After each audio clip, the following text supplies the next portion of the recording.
cidadania, educação, comunidade, saúde, comunicação, universidade, cultura, debate. cidadania em debate. Boa noite. Começa agora o Cidadania em Debate, um programa do Sindicato dos Servidores Públicos do Ensino Superior de Blumenau. Este é um espaço que trata questões de interesse dos trabalhadores do Vale do Itajaí. E no programa de hoje vamos falar sobre trabalho e desenvolvimento econômico brasileiro e entender de que maneira a vida da população deu uma rápida melhorada na última década. Isso significa dizer que o tamanho da desigualdade social e econômica reduziu. Para o trabalhador assalariado, principalmente aquele da faixa de 1 a 5 salários mínimos, o sinalizador da economia aponta para um caminho mais favorável. E isso é bom por quê? Bem, o Dia do Trabalhador foi comemorado no último dia 1º de maio. Algumas empresas fizeram festas ou distribuíram brindes a seus funcionários. Muitos empresários esquecem de lembrar o papel do trabalhador num sistema capitalista como é o do Brasil. Mas afinal de contas, como se pode pensar o trabalho num país como o nosso? E a vida de quem tira o sustento nas fábricas, nos canteiros de obras, no comércio e em vários outros serviços, tanto no setor público como privado? Melhorou de fato? Quais avanços devem ocorrer a curto, médio e longo prazo? Para responder essas questões e fazer uma reflexão sobre o trabalho e o desenvolvimento econômico, o nosso convidado é o professor do mestrado de Desenvolvimento Regional da FURB, Ivo Marcos Tais. Para começar, fazer uma análise aqui da atual conjuntura brasileira e perguntar para o professor, ela é favorável ao trabalhador? De que maneira? Boa noite e obrigado pela presença, professor Ivo. Boa noite, Carlos. Boa noite a todos que assistem o programa Cidadania em Debate. É um prazer renovado estar presente aqui. Eu respondo essa questão de uma forma um pouco ambígua. Se bem que melhorou, a gente pode dizer que ainda está longe de assegurar qualidade de vida para o trabalhador brasileiro. Então, as condições melhoraram, não há dúvidas. Os fatos que você mencionou são simplesmente inequívocos, não se pode negar que eles aconteceram. A melhoria das condições materiais de vida, com elevação real do salário mínimo, por exemplo, propiciaram condições para que os trabalhadores brasileiros tivessem condições muito melhores do que tinham até o final da década dos 90. Todavia, estamos ainda longe de uma qualidade que assegure dignidade para o trabalhador brasileiro. Porque a desigualdade, professora, é muito grande, né? O Brasil sempre enfrentou essa coisa da desigualdade, né? É uma luta que muitos governos, se vinham tentando, para tentar reduzir isso, né? E isso, de fato, vai ocorrer há pouco tempo, né? Essa tentativa de reduzir a desigualdade, né? A gente não pode chegar e dizer que não houve momentos anteriores. Houve, sim, tentativas, inclusive por parte dos trabalhadores organizados nos seus partidos e sindicatos, de buscarem a melhoria das condições de vida. Agora, nós estamos muito longe ainda, e a desigualdade que você menciona é fundamental para a gente pensar um pouco este modelo que se perpetua até os dias de hoje. Trata-se, sim, esse período recente, sobretudo de 2003, pode-se dizer de 2001, 2002 em diante, tem uma melhora que as estatísticas mostram. Muitos acreditam que isso se deve ao fato de que houve uma estabilização no nível de preços. Com inflação baixa, finalmente o trabalhador passou a dispor de um poder de compra que não foi mais sendo corroído pela inflação que existia até 94. Então, de 95 em diante, as condições melhoraram por conta disso. No entanto, se a gente pensar que a inflação se manteve estável de 94 em diante, as relações entre quem detém renda não alteraram.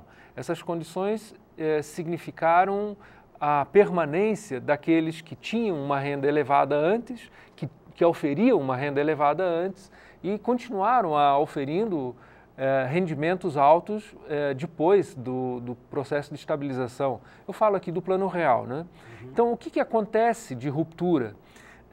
de fato, houve uma política social um pouco mais incisiva, no sentido de privilegiar as camadas de baixas rendas, os trabalhadores informais, os trabalhadores não registrados, inclusive houve um incremento no número de carteiras assinadas. Isso é um dos elementos novos que vem dessa década passada agora. Então, essas mudanças aconteceram realmente nos últimos anos, mas eu gostaria de reafirmar o que disse logo no início: é muito pouco para que a gente possa imaginar que chegamos num ponto bacana assim, de condições adequadas de vida para o trabalhador. Em primeiro lugar, porque os trabalhadores que sempre ganhavam bem, que eram poucos, não perderam muito, mas os que não ganhavam bem estão na dependência de outras condições que não apenas a permanência de inflação baixa, que hoje está na casa dos 6%, mas depende de outros fatores que seria interessante que a gente, inclusive, debatesse hoje à noite. Quais seriam esses outros fatores, professor? Por onde a gente poderia pensar, né, fatores que iriam melhorar a situação do trabalhador brasileiro? Teríamos um caminho, hein? Então, se nós tivermos que pensar por dentro da situação em que nós nos encontramos hoje, a permanência da política de elevação do salário mínimo real é indispensável. Sem essa política, e eu acho que a permanência do salário mínimo dos patamares em que se encontrava, quer dizer, a gente teria espaço para ter um salário mínimo muito acima de R$ 545. Eu imagino que a gente teria condições de uma aproximação mais forte daquilo que o Diese defendia, né? Um salário mínimo para dezembro de 2010, como referência, aproximadamente R$ 2.200. Eu não diria R$ 2.200 de uma pancada só, mas convenhamos, o crescimento do salário mínimo real ao longo dos últimos 8 anos não levou a uma elevação do nível de preços. A inflação que houve foi mínima e provocada por outros fatores que isso. Um outro fator que eu considero importante é passar a formalizar mais fortemente o trabalho. Em outras palavras, eu acho que se trata aqui de a gente tentar reduzir a informalidade e ter mais geração de emprego para valer, com carteira assinada, como se diz, né? Um terceiro ponto, eu acho que a gente deveria ter a possibilidade de os trabalhadores ampliarem um pouquinho a sua capacidade de barganharem questões que eu pessoalmente considero importantes. Vou citar aqui uma delas, a redução da jornada de 44 para 40 horas. Aliás, por que de 44 para 40?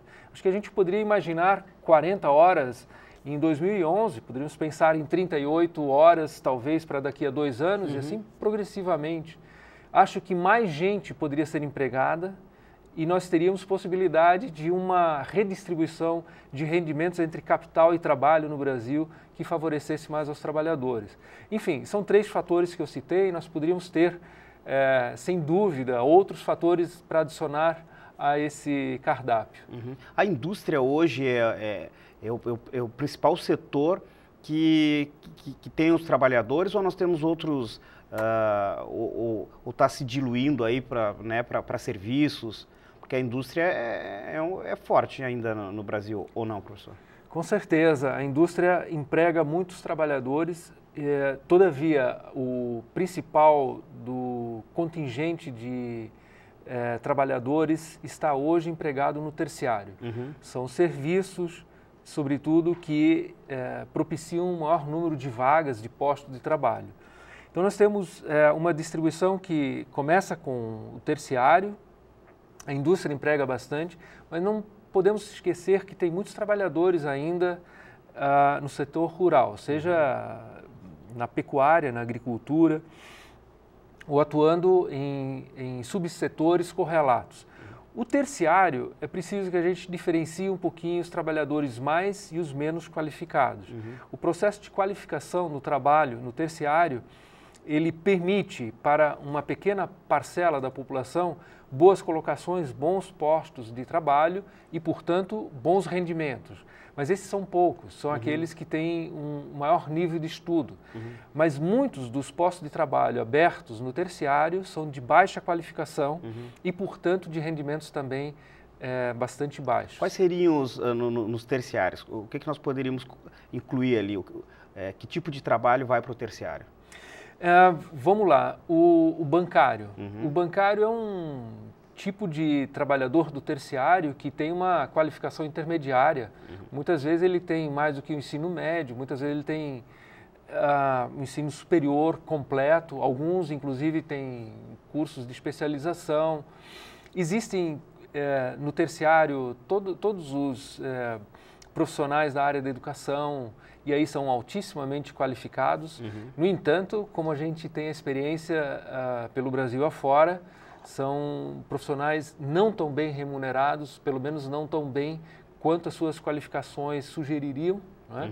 Então nós temos aí boas qualificações com rendimentos na média mais altos, mas também não são uma maravilha.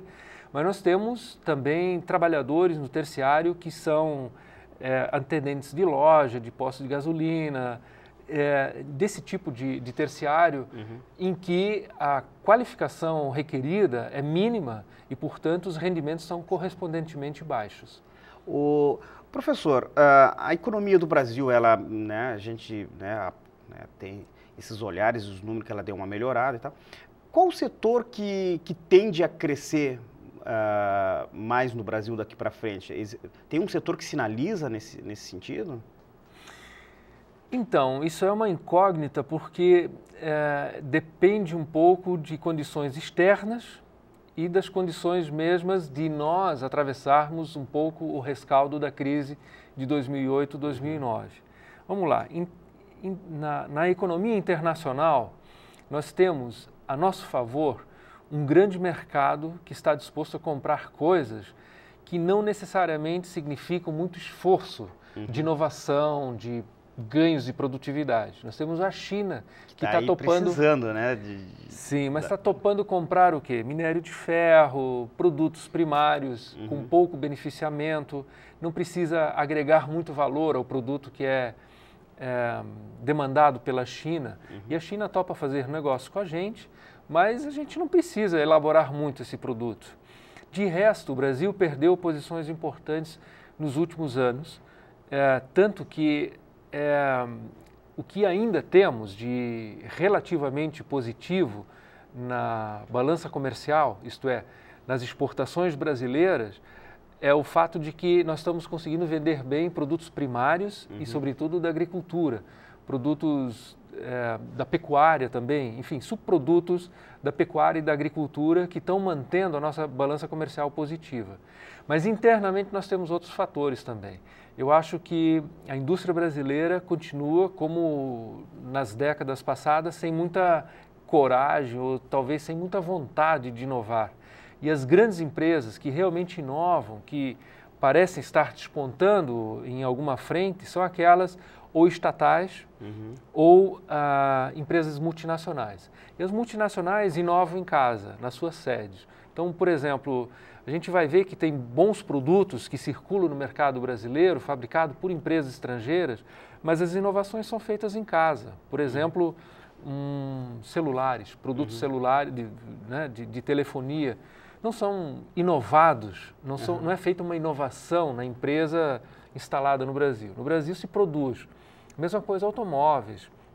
Agora, nós temos em outras frentes algumas novidades. A Petrobras, por exemplo, conseguiu voltar a produzir bem e conseguindo também melhorar a qualidade do seu produto graças a investimentos pesados em pesquisa e desenvolvimento. Tanto que a Petrobras acabou de ser reconhecida como a 8ª empresa do mundo pela Forbes, que é uma informação importante que mostra que as empresas privadas nacionais não estão com aquela coragem toda, mas a empresa estatal Petrobras está botando banca em termos estrangeiros. Nós estamos conversando com o professor Ivo Tais, falando sobre trabalho e desenvolvimento econômico. Daqui um pouco a gente volta para falar um pouco mais sobre esse assunto.